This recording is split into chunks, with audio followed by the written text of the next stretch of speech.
I watched the show House at the time. It was really big, and I was like, this biomed stuff is really cool. So biomedical engineering, despite not knowing what I could do with that as a career. I don't daydream, I just do dreams. Built to fire, no camping. Imagine your next chapter for uncommon paths. It's the roadmap. With special guests you can learn from, more valuable than a treasure chest. Unlocking knowledge, catch fire, turn impossible to a playground. Difficulties we do them in like a pool table, got holes for 'em. Inspiration, catch fire, find your passion and live for it. Start bold, it gets harder, dig further. Inspiration, catch fire, find your passion and live for it.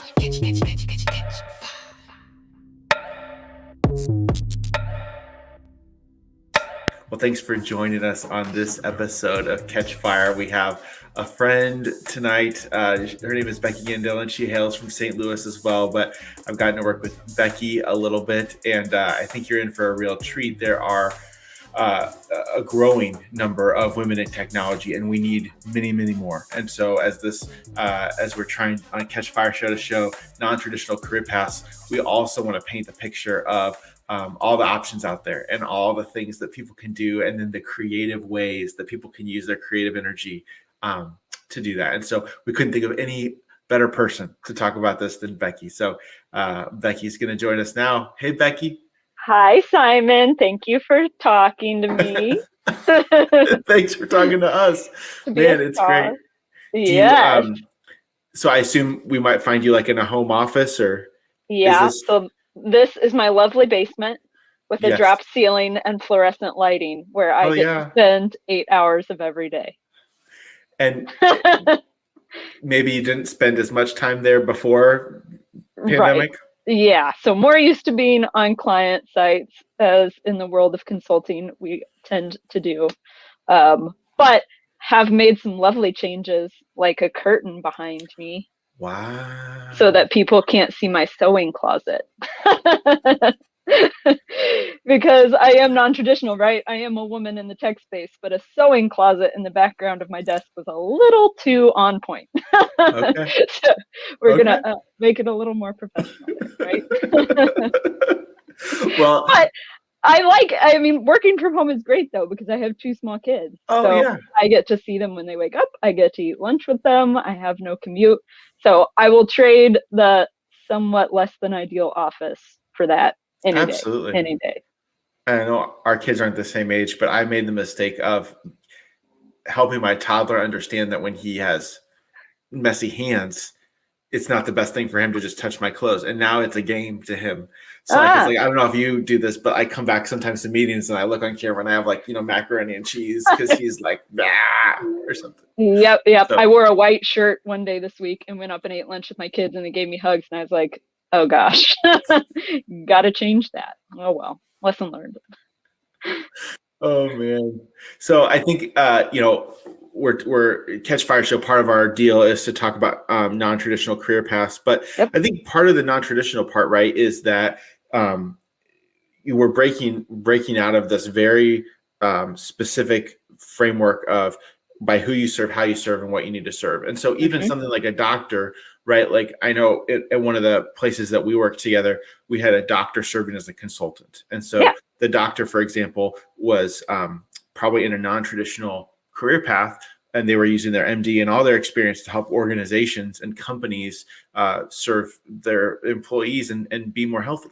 And so it's not to say that you can't have any part of your experience or your credentials that's traditional, but just try to give people a picture of the options. And so what struck me about you is one of the first presentations I saw you do, it was using stories to talk about data, and something I didn't think we could help anyone understand. And you just blew my mind.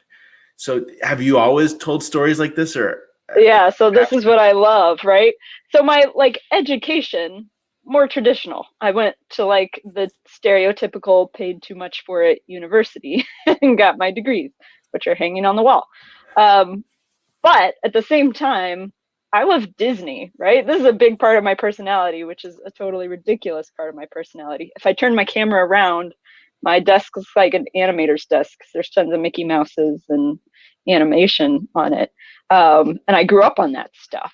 So while I had this really analytical mind and I love crunching numbers and doing totally weird data science, data strategy, whatever, you name it, people think it's weird that I spend my time in spreadsheets all day. What gets more boring than that? But I balance that out. Like, I have the Disney storytelling background. I read biographies of Bob Iger, who's the CEO of Disney, and that's where I learned my leadership skills from. So it's always a balance. Data doesn't live in a vacuum or exist in a vacuum. It's either generated by people or manipulated by people or consumed by people or used by people. So I've really had to lean into, because I think a lot of people in the technical industries, especially data, are all about automating, making data-driven decisions. Let the data inform what you do. Totally all for that. I get it. But I think we've lost the balance. And especially in consulting, where we tend to work in silos. And that's never going to help if you don't understand the data in context of the people and the processes that generate and use this data. And stories are key to that. And this is something that Disney understood and therefore I'm utilizing. Like, why are Disney movies and Disney theme parks so popular? They tell stories that draw you in, make you feel like you understand, make you feel like it's a part of it. So as a consultant, my job is to make people's lives, work lives, usually better. And I can't do that if I'm just coming in and forcing a solution on them because it's the cool technical thing to do. I need their buy-in. I need them to understand, and stories are a really powerful way to do that. So yes. Yeah, I really enjoy leaning into that part of things. That's phenomenal. And I think the first example I saw you use was like a national park tour. So you broke up. I don't even know how you thought it. Do you like national parks too? Is that how I do like national parks. We have a goal. So I have a 5-year-old and a 2-year-old. And our goal is to take them to every national park before they graduate high school. COVID put us behind schedule, but we'll get there. I only ask you this because you're a data person. I mean, what would have to be the average number of parks per year to hit the gosh, goal? I don't know if I've calculated that, but it'd have to be like 3 or 4. And they keep adding them, which rude. Like, don't move my goalpost for me. Stop protecting our national land so I can meet my goal. And then do you discriminate like national monuments versus national parks? Yeah, no, like if we open it up to that, there's like 500. So no, it's just the national parks. Now, thankfully, they designated the Arch as a national park this past year. So we were able to visit that one mid-COVID and knock it out. So that's the only one. Maybe it used to be a national monument and now it's a national park? Yep, that's right. So now if you're in St. Louis, you want to visit a national park, easy one to like get you started on your journey. Yeah. Get addicted. 1 point for Simon, or 1 point for somebody in St. Louis. Yeah. Okay, so you used national parks. So it's like there was some total distance that you calculated if you would travel from like the East Coast to the West Coast and visit every national park, and then you took that and basically said, "Hey, we need to transform this data." And so if we, here's kind of our journey, here's how far we've been, and you use the national parks to tell that story. How did you even connect those two things? So it's a journey, right? Every project is a journey. Any solution you're trying to implement is a journey. And I'm a big travel buff, as I've already mentioned Disney, and you brought up national parks. Love traveling. So anytime you think of a journey, there's a start, there's a finish line. So I thought, okay. And it ended up that whatever this data transformation was, we had to process something like 20,000 files, which is so boring to go into a meeting week after week and be like, we processed 1,400. And then the next week, we processed 1,200 more. Like, no one's going to care and they're going to stop showing up to the meetings. So instead, I turned each of those files into a mile. And then just basically Google mapped my way into some journey that would be approximately 20,000 miles. and came up with national parks if you drove to all of them. Because it turns out if you drive all the way to Alaska, you're going to be in the car for a while. But anything that can make people relate, because data, like, generally not relatable to your average lay person. And instead of just going in somewhere and trying to impress them with my knowledge and bore them to death, like, I want to make that relatable so that then they engage more. Yeah. And so I just tease out this next part for me then, and we don't have to go super far if you don't want to, but the idea of data, and you're talking about this balance between automation and humans. Yeah. But if somebody would ask you, like, at what point, like there's even this old business book called The E-Myth, right? And it's like, okay, you start a business and it's going good. And then at some point, 4 or 5 people, things start to break down if you don't have clear roles and responsibilities. And so it's like, okay, so if you're in a service business, for example, where you're serving people, I mean, you're going to be able to serve a handful of customers with one hand tied behind your back. And then at some point, you're going to hire a few, and at some point that's just going to break down. And so when you're talking about data, what are some of the thresholds, even subjective thresholds, where people are like, you've seen data help serve people? So anytime. So let's go back to Disney, because I'll just keep harping on that. Something I do in my free time is crowd calendar analytics for Disney World. So there's like not even a threshold there, right? It's just me and my family going to Disney. So single family, 1 vacation, lowest threshold possible. I could go and do no planning, and not have any research to back me up, which is what the majority of people do, because it's a vacation and who wants to like spend time and effort planning it. But if I do a little bit of research, I can come up with some data about what days are going to be least crowded, even which parks, there's 4 of them there, are going to be least crowded on which days. So if I go, even with that little bit of effort, suddenly my family and I have a much more enjoyable experience because we're avoiding crowds. So that's like a personal example, right? When you get into the business realm, I still think it's applicable anytime.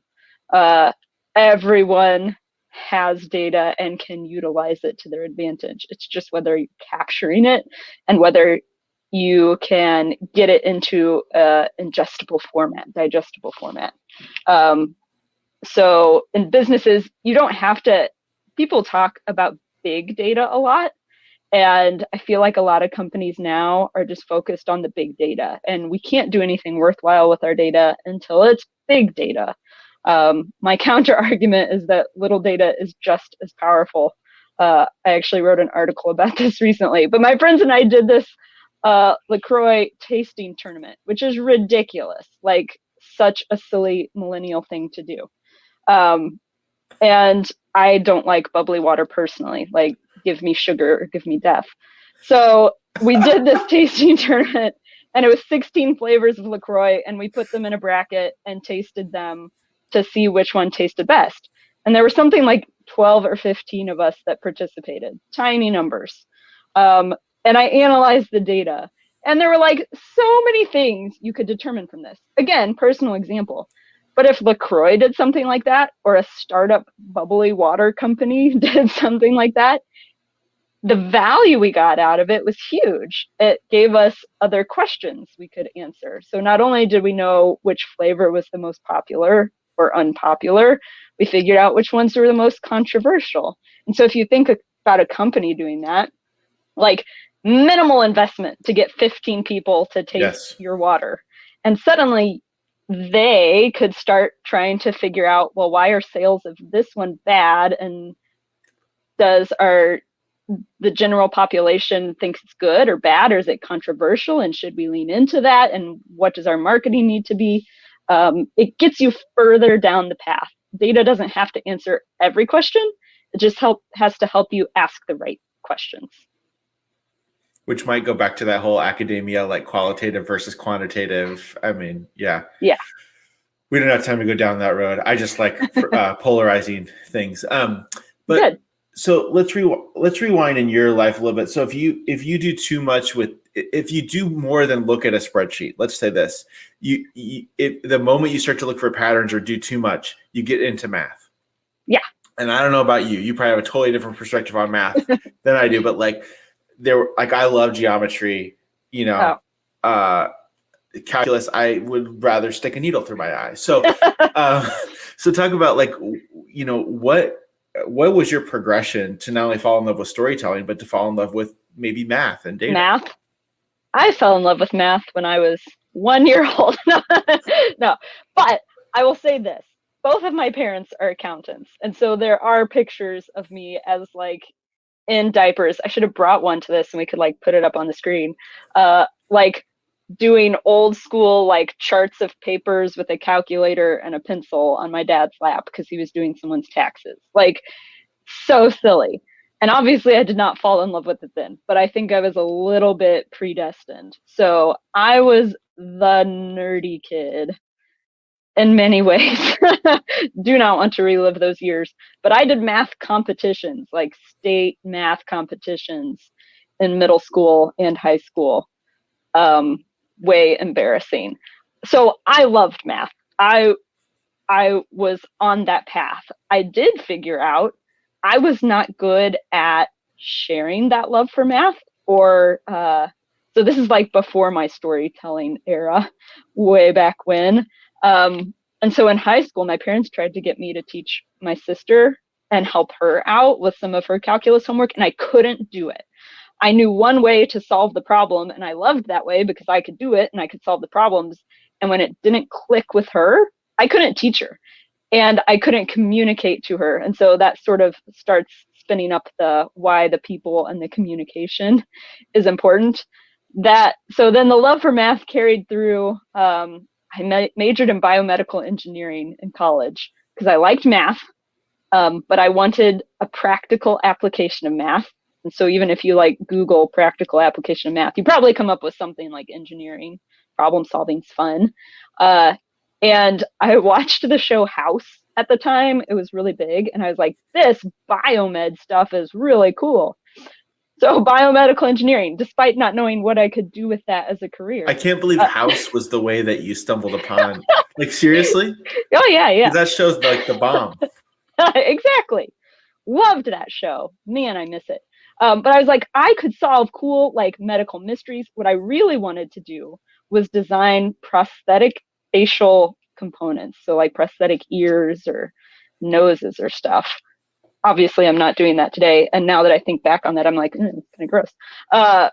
But I got into biomed and still really loved the math. Nerd level even higher, I actually took partial differential equations, which is a totally ridiculous math course, as an elective at WashU because I just liked math. Would not suggest that one to anyone else. But I also knew what I didn't like. And so I hated chemistry. Can't stand chemistry, which is bizarre because it's one of the more mathy sciences other than like physics. And so I chose my track within biomed very specifically to avoid organic chemistry. I was not going to take that. So all that to say, play to your strengths and what you actually enjoy, because there was no way I was touching chemistry. And then I figured out further things. So went into this whole biomedical engineering major, not knowing what I was going to do with it, just that it sounded cool. And did some internships during college. So the first one I did was at a research lab in the biomed department. And it was generating chemicals, basically. And the end result of what they were doing was really, really, really cool. But the day in and day out of research is the same. It's very monotonous until you come upon the one big discovery based on all of this data. Quickly figured out I didn't like the slog of generating all that data. Like I was bored to tears. Although I did have one really exciting day there where someone spilled some radioactive material.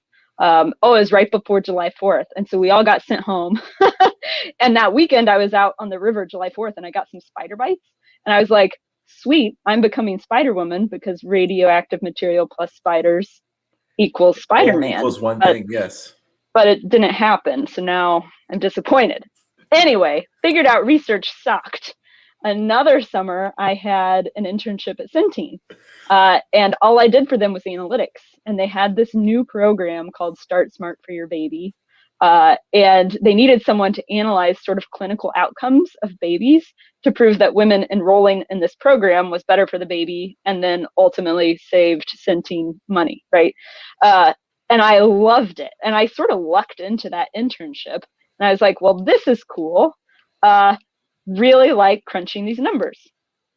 Well, fast forward a couple of years and I'm graduating, and I had sort of forgotten that. And I was just caught up in the find a job in biomedical engineering because that's what your major is. So I applied a bunch of different places and ended up working for the VA, the Department of Veterans Affairs, as a biomedical engineer, right? So that's all that mattered. Like its title matched what I had learned. And it actually ended up being a really cool job. We bought medical equipment for the hospital that treated veterans.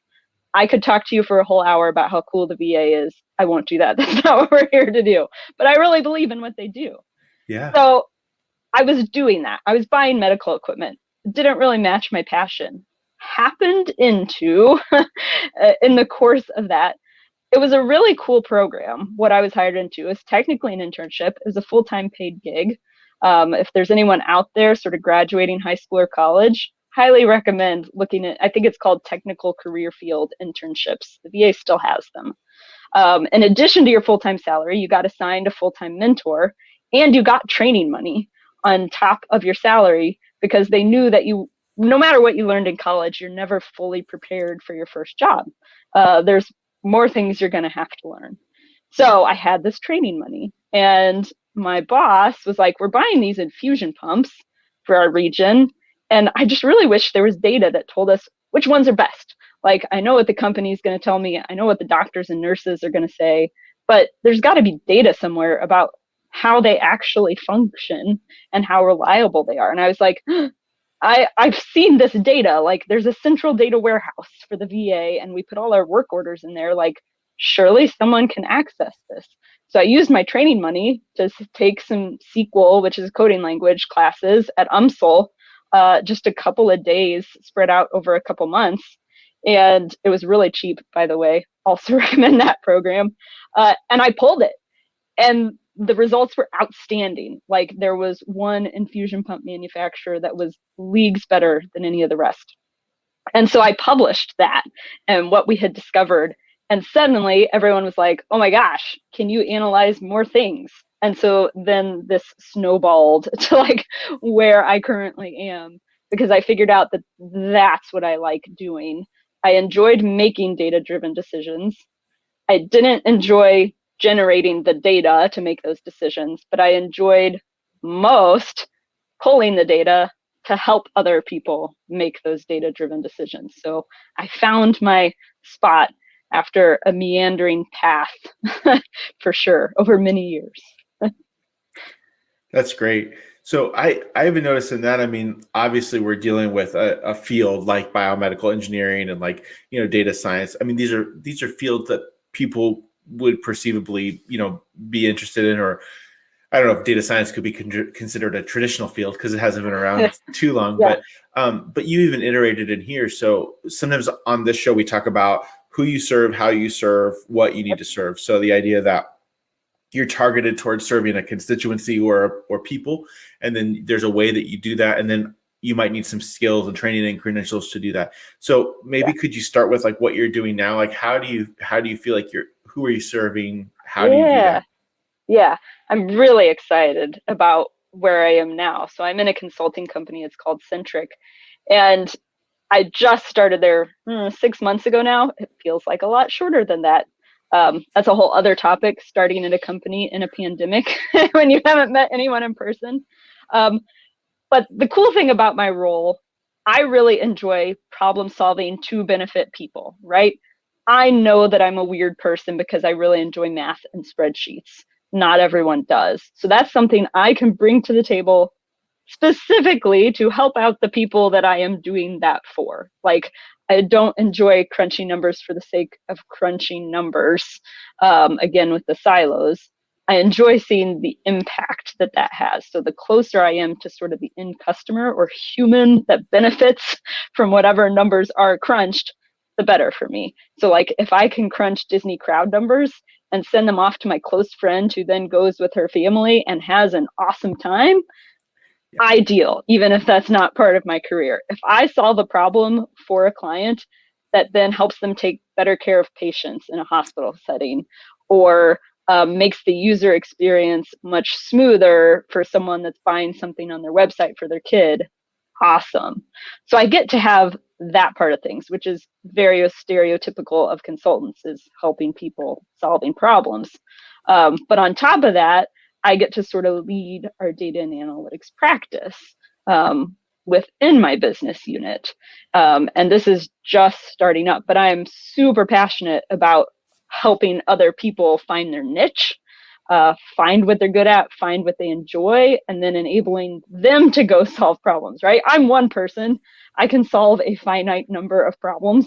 But if I can enable other people to go do that, like, our impact is much greater. So that's what gets me excited, is not only am I serving the people that I am crunching numbers for, but I am serving people in my business unit.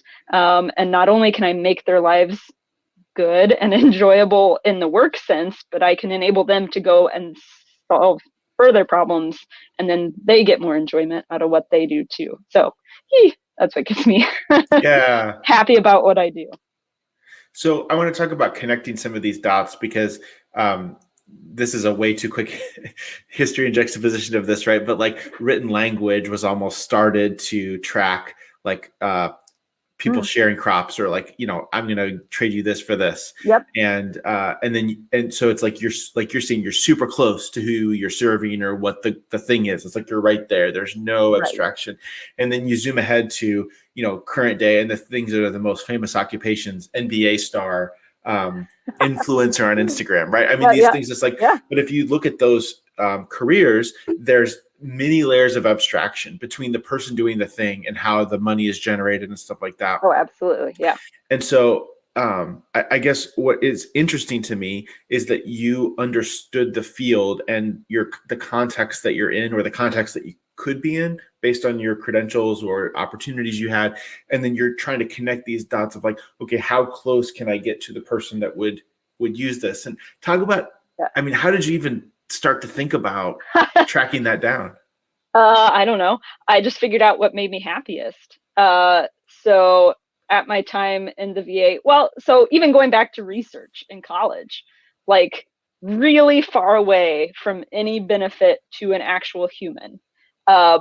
In research, your potential benefit to humanity as a whole is huge, but you are very far removed from it. You're hopefully contributing one small part to one small technology or innovation that will then, decades from now, impact the course of humanity or whatever, if you're lucky.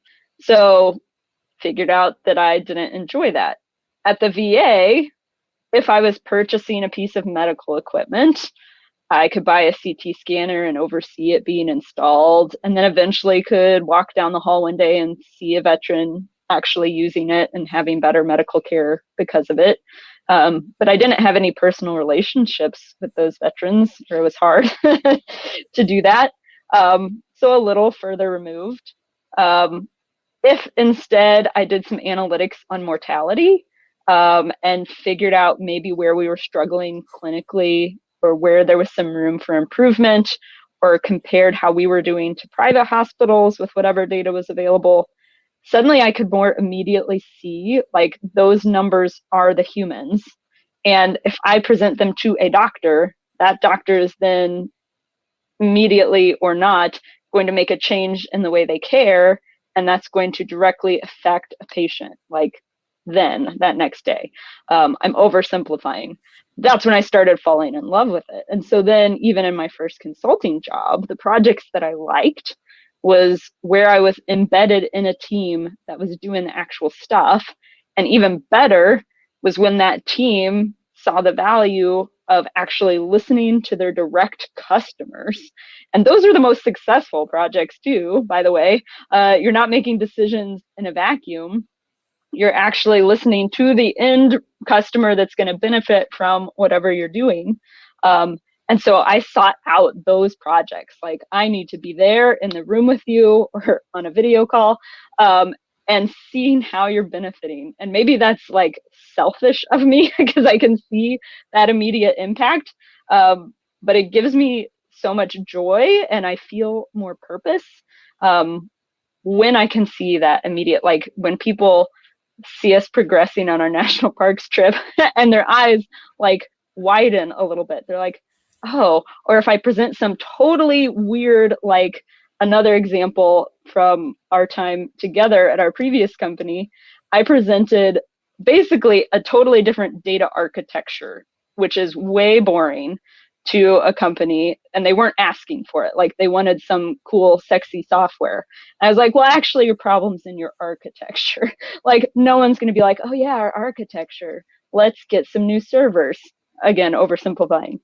Not something exciting. So I made it into a picture, and there was a story that went with it that other brilliant people on the team made up and ran with. And then we presented that story and that concept to actual end customers and videotaped their reactions. Like, here is actual hard evidence of people being excited by this thing. And then when we presented the totally boring architecture shift in that context, it totally blew everyone away, because that's what gives things value, not the boring architecture. But if the boring architecture ends up really solving problems for your customers or any humans, like, that's the secret formula. So I'm telling you all my business secrets right now. Yeah, you're welcome. That's Don't what I'm going to them. tag the YouTube video. I'm going to be like, business secrets from business secrets from Becky Gandillon, and then I'll be fired tomorrow. No. We don't want that. Kidding. No.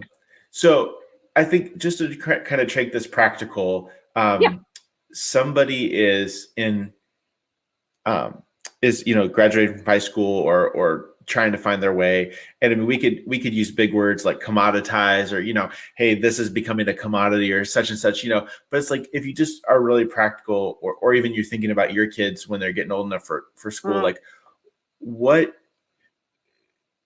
there's, this is live, people. Sometimes my brain has problems. When there's this, you're supposed to go to college to kind of find yourself and gives you time to explore. And then college starts to cost more and more, and it's like, and then it's like, so you're not expected to know a bunch of stuff when you start, but you're paying for every second of it. And then, maybe with the end goal of serving folks in something that brings you joy, like, where do you even start to make decisions? Yeah. I would say you can start with just figuring out what you love. And if what you love is dancing, if what you love is fixing things around the house, if what you love is math, or heaven forbid, chemistry, like, no matter what you love, figure out what you love. You don't want to be miserable. And if you start there, even if you don't really know what you love, if you can start somewhere just to guess, go to college somewhere. I don't think you have to go to the most expensive one. That's not necessary by any means, but go somewhere that's going to let you do that exploring. And keep in mind that college degrees and majors almost never translate to the exact job you're going to have when you get out. And maybe you don't need college to do what you love. I think that's a totally valid career path, especially as college gets more and more expensive. On top of all of that, I would say find someone that knows you well and has wisdom that you don't, right? A lot of people have different perspective, and this is something I'm learning a lot about right now. We all have blind spots. It could be about any number of things, but we have blind spots about ourselves. Just find one other person with perspective on you and understand that they're not you, so they're not going to know everything. but just use them to help clear up your blind spots. And maybe they'll tell you something like, I notice you're really happy when you're blah, blah, blah. And you're like, I am really happy when I'm blah, blah. I'm not someone that's particularly good at introspection, something I've had to work on a lot. So outside perspective helps me realize things. So that's definitely something I would recommend. And just be willing to give yourself time and the grace you need to figure it out, whether that's in college or before college or not going to college or after college. Like, life is messy and we're not all going to know for certain what our career path looks like. We'll get there eventually. No, that's great. And then if you just had to give us a few hot takes, hot take on like women in tech, are we going in a good direction? Do we need to do better? Yeah. So I'm writing an article about this right now, actually. This is another suggestion I have, especially this is more for like the out of college set. There's a website called themomproject.com that is taking typically really technical roles, but it's finding them at companies with good family leave policies and that appreciate women in these roles. And so it's like doing the pre-screening for you. Anyway, really like them and appreciate what they're doing. Women in tech is hard. So my daughter's 5, Edith. One of her favorite books right now is Margaret and the Moon. It's about Margaret Hamilton, who, if you don't know who she is, look her up. In the 1960s, she was a young mom. She had a 4-year-old, and she became the director of software engineering for NASA for the Apollo project. And she made up the term software engineering, like she coined the word. Awesome woman. Obviously had major challenges to do what she did in the really stereotypically terrible male-dominated NASA of the time. But things, they are better today. They're still really hard, really hard. And there's a lot of just innate biases. So whether you're talking women in tech, whether you're talking race, whatever it is, we all have these innate biases. And a lot of people aren't doing the work to understand them or the impact that they have. So I have female colleagues where we talk almost every day that, yes, we're still constantly running into these things where it could be something as little as we're asked to always be the one to take the minutes for the meeting, or we're always the one that's asked to schedule the meeting. It could be, so I have an example where I was introed on a client call, and it was totally not intentional, but it was just me and one other person on this project. And the way I was introed was we had someone else in mind for this role. At the last minute, he became unavailable, so now we have Becky.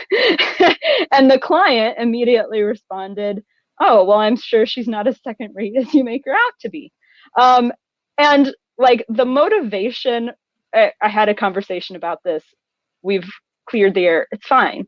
The motivation was right. He was trying to make sure the client didn't feel like they were bait and switched. Cool.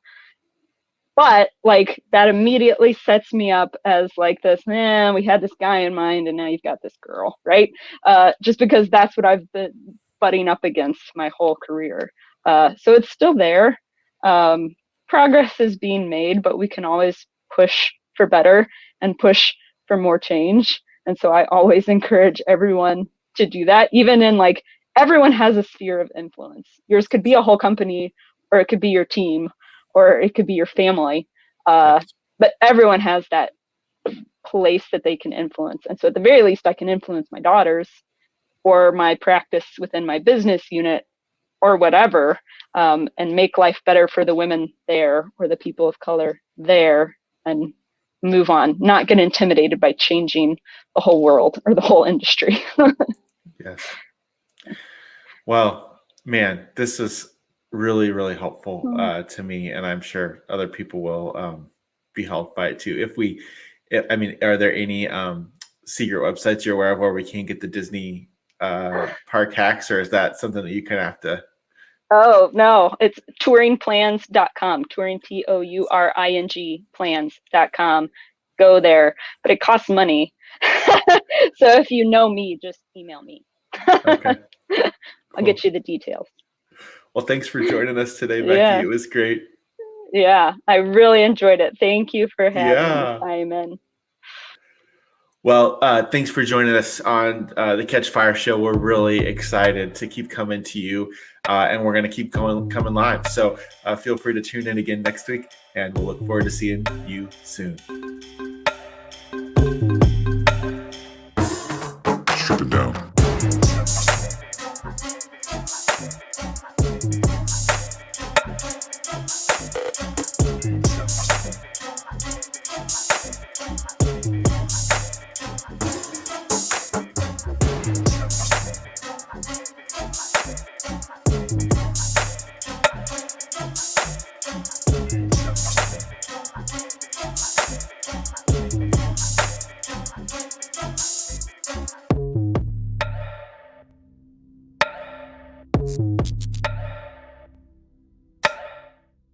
I've learned a lot about like leading with empathy. Let me change my expectations to accommodate you. First, it was very frightening. I'll never forget my first time on the air. I sat down on the set and forgot that I would need a mic. And that was the first time I thought, there is no doubt they can hear my heart beating through this microphone. For me, learning has always been the key motivator, passion and curiosity. That's the most impactful learning tool that I have always had. I mean, we know what the lower limit of like human beings are. We don't have any grasp or any way to know yet what is the upper limit on a human being.